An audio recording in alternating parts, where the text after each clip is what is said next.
बातमी आहे पुण्यामधून। पुण्यातील एका नामवंत खासगी शाळेत नृत्य शिक्षकाला विद्यार्थ्यांवर अत्याचार केल्याप्रकरणी अटक करण्यात आली आहे। मात्र या प्रकरणामध्ये शाळेची विनाकारण बदनामी केली जात असल्यानं तिथले पालक शाळेच्या समर्थनार्थ पुढे सरसावलेले आहेत। संचालकांना विनाकारण अटक करण्यात आलेली आहे। संचालकांचा दोष नसताना सुद्धा त्यांना अटक केली गेल्यानं त्यांना सोडून देण्याची मागणी पालकांनी पोलिसांकडे केली आहे। पालकांनी एकत्र येऊन पोलिसांना निवेदन सुद्धा दिलंय। तर शाळा चांगली असून रात्री 8 वाजेपर्यंत शाळेमध्ये मुलं थांबतात, पण या अगोदर अशी तक्रार कधीही आली नव्हती। शाळेची बदनामी थांबवावी अशी मागणी सुद्धा पालकांनी पोलिसांना दिलेल्या निवेदनात केली आहे। आणि माझी दोन्ही मुलं या शाळेत शिकलेली आहेत।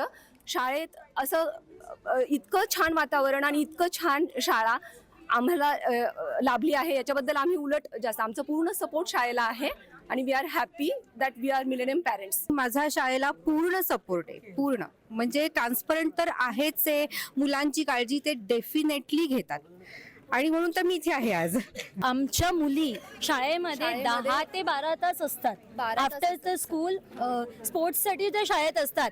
सो शाळेने इतकं आम्हाला सपोर्ट केलंय and it is very safe place for. माझ्या दोन्ही मुली ह्या शाळेतल्या आहेत।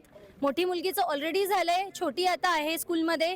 So we are with school always. आमच्याकडनं कोणीही पेरेंट्स पोलिसांकडे जाऊन कंप्लेंट करायला गेलेले नव्हते शाळेच्या अगेन्स्ट। इनफॅक्ट ज्या मुलांबरोबर हे झालं त्यांच्या पेरेंट्सना सुद्धा कल्पना नव्हती, शाळेने त्यांना ही कल्पना दिलेली आहे।